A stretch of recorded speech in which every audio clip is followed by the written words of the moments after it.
Thanks for joining us. We'll start it out with Austin Ward. Lead us off, Austin. Hey, Kevin. Hello. I know that the big topic of conversation for us is about the quarterbacks, and throughout your career, you've always been flexible with what you could do with the offense and play to their strengths. I just wonder, when you look at these three, how different are they? How much would you have to, change anything to suit their strengths between the three of them?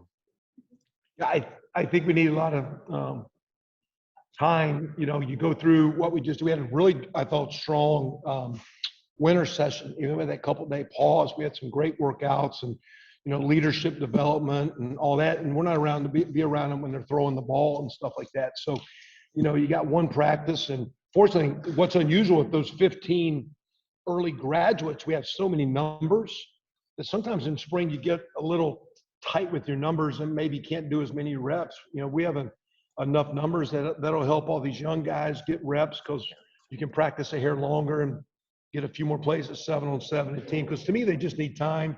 I know Coach Day and Coach Dennis, like you said, with some comments about me, I think, we'll always play to their strengths. I don't think the offense ever changes, but you play to me to always what the offensive line can do and what the quarterback can do. And I think in time, we got plenty of time with spring and then the summer workouts to figure that out. So they look good through winter. We've just had one practice with a few throws. So to say the strengths of a guy or weaknesses, we know a little bit more about CJ and Jack. At the same time, we missed a lot of those guys. They missed last spring. They missed last preseason. So all those, reps and, when we're getting into game week, back then Justin was getting 80% of the reps in practice. So, I think we got a lot of water to go over the dam, a lot of time. They all three are talented. They all three are working hard, and they have great supporting cast. And that's going to be fun. Ready, we'll go next to Clay Hall, WSYS. Coach, what does the Ruckert return mean for Ohio State football? Well, in my world, losing Jake and Luke, I don't think people can really undervalue how good Luke is. He's a 3-year starter at tight end. I've had several pro scouts say they think he might be as good at blocking tight end as there is coming out in the draft. Jeremy has developed that way. And I do think Jeremy has a strong skill set that will hopefully, even though we got all those receivers back, we can maybe look to find him more in the progression to get more touches. So I think he can maybe be as complete a tight end as maybe there is in college this year, because I think his range of catching the ball, there might be a couple guys that maybe rawer, real faster tight ends, but the combination of blocking, route running, catching, I think he's setting up to have a super year. He's leaned up. He's about 248, so he's trimmed up a little bit, and I think he's strong enough. I think when you're young, sometimes you think you need to gain weight to be a better blocker. I think his strength level has gotten well enough. I know we were visiting last year with one of the best pros in the game, and he said he was weighing 240 pounds. But he's very, very fast and very, very physical. And I think Jeremy's getting enough confidence in himself as a blocker, and his strength level with Coach Mick has improved, that I think he's trying to maybe be a little leaner and hopefully be a little quicker in and out breaks to create some separation, and hopefully we can get him more involved in the pass game. I think he sets up to have a great year. I think that's a huge piece of a good offense is the tight end, because I think it connects the run game and the pass game protection. Basically, we're playing left tackle and wide receiver. And then we lose about 30 minutes a day because we got to go to kicking meetings and kicking practice. So, we got to do all the kicking stuff, and we got to play 2 real positions. So it's a lot of development. And for an elite player, I think it's one of the qualities of our program. He is an elite player that came in, has been a great developer. And I think he's developing himself in Clay to have a great year. That's a complete answer. Thank you. You're welcome. All righty, we'll go next to Nathan Baird, cleveland.com. Hey, Kevin, another tight end question. How close are you to determining whether you have a second or third tight end that you can play with confidence? And what do you need to see this spring from people other than Jeremy Ruckert? Yeah, that's a huge because one, you need more than just Jeremy because of the flow of the game and tempo of the game. So the second guy's got to play a little bit like a second running back and sometimes even a third. Same with receivers, all those skill guys, let alone the personnel of 12 packaging. So I think Cade Stover, who looks like he's was recognized by our strength coaches as one of the top performers in the offseason. I think Cade coming through, there'll be a big spring for Cade. Mitch Rossi's kind of fullback-ish 6'2", about 245, where he can do some things as a tight end, but he's kind of a hybrid fullback. He'll have a role. And then Joe Royer is going to be a guy that needs to come on, because if we can have a second tight end, and even as good as Jackson and J-Mo and all the receivers are out there, the young guys coming in are going to be outstanding with the Mecca and Marvin. And of course, you got Chris and Garrett and Wiggs. We got a bunch of talented wide guys out there that can catch the ball. But it'd be nice to that second tight end can get on the field, like maybe not as much as last year, but it'd be nice to get him out there. So I don't think we have to figure it out by spring, because I think we're going to need the summer to continue that development of physical toughness and strength level. And I think it'll probably be middle of preseason before we know if we truly have a second tight end that we can compete for a Big Ten championship with, because we're going to need that player to be the complete team we need to be. All righty, we'll go next to Dave Biddle, 247. Dave. Hi, Kevin. Can you just kind of break down your expectations for the offensive line this year? I mean, even losing Wyatt and Josh, could this group be just as good, better? Just how do you view the offensive line going into this year? We got to find the best five, between guys like, Paris Johnson, DeJuan Jones, Matt Jones, Harry Miller, Enoch, Ryan Jacoby. Got some young freshmen coming in. So, you got your two tackles back with Nick and Thayer. You've got Harry started a great deal. Matt Jones played a lot down the stretch. So, DeJuan's got to start under his belt. So you got some guys that have played in critical games. Paris was playing a lot in the Clemson and in the national championship game. So you've got some guys that play, but we've got to find the best five. And in my opinion, we always need 8. You need a third tackle you can win with, like we're talking tight end. You need a third guard you can win with, and you need that second center. Maybe that guard and center is the same guy. So we need 7 or 8. The key would be in time, though, who's the best 5? I don't know if that shakes out till middle of preseason, tell you the truth. But very talented, very athletic. Maybe the most competitive group on offense right now. The way they practiced in the winter, they were probably the top offensive group. And when the linemen are having a great winter, if all the lifting and running coach Mick puts them through, that shows the maturity. Thayer and Nick are maybe 2 of the best leaders we have on offense. So that group is going to be awesome, and time will tell. I think Dave, the best in time, that best 5, and I've always thought you need 7 or 8 to play like we need to play.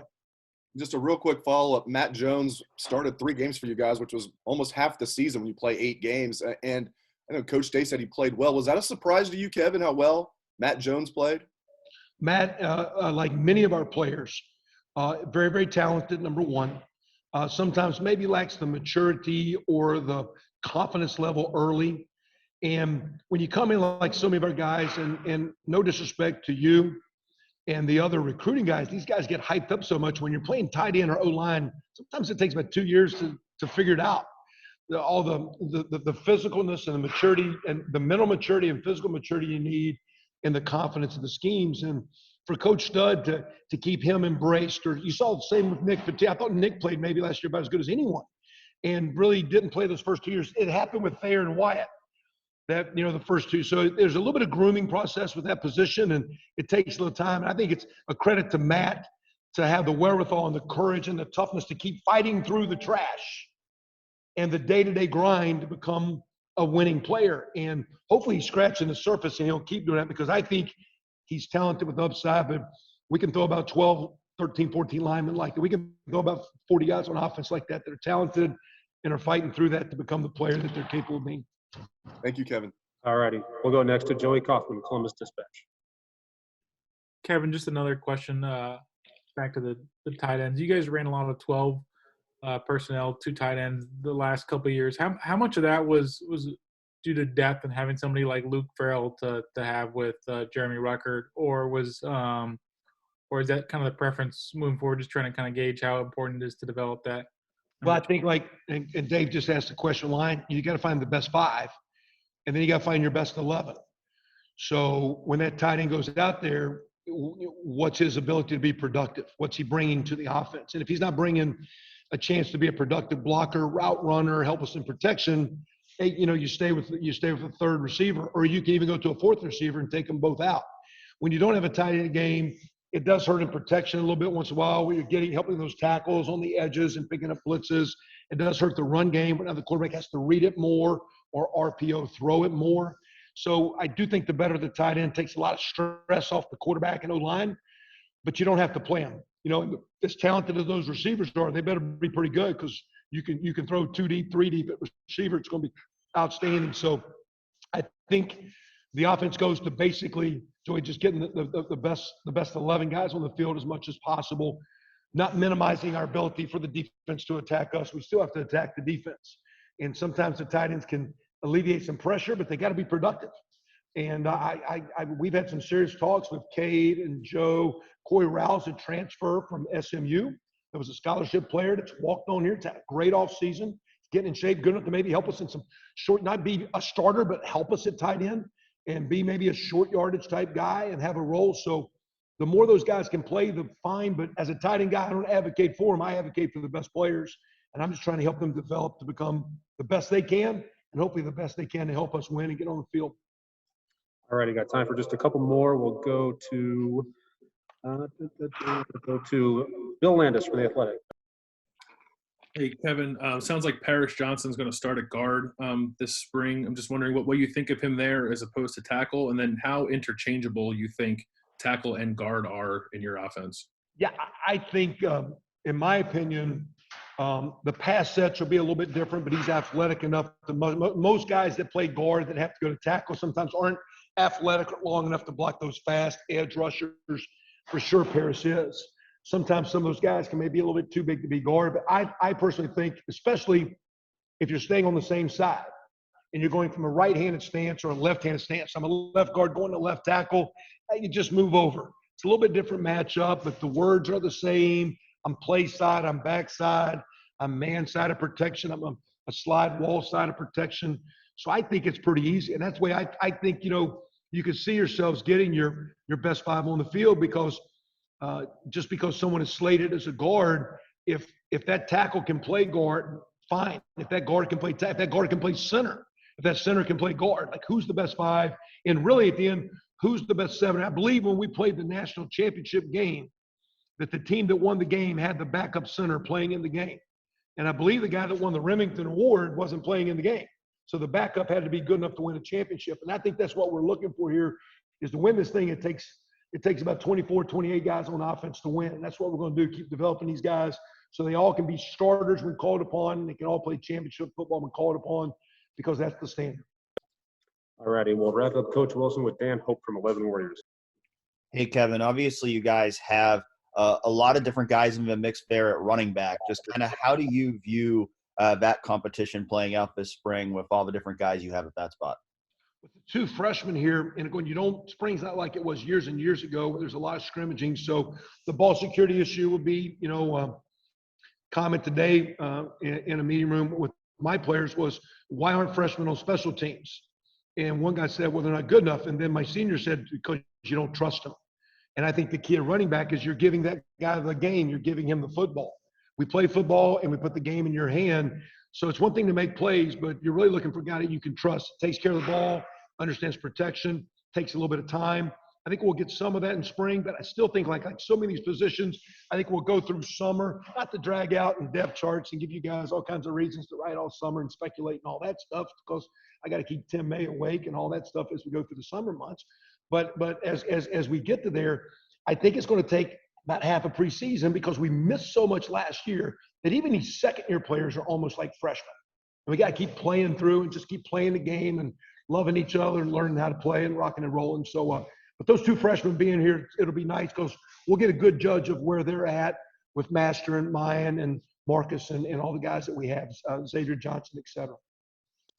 All righty, Coach. Thank you very much for your time. I appreciate it today. It's always a great day.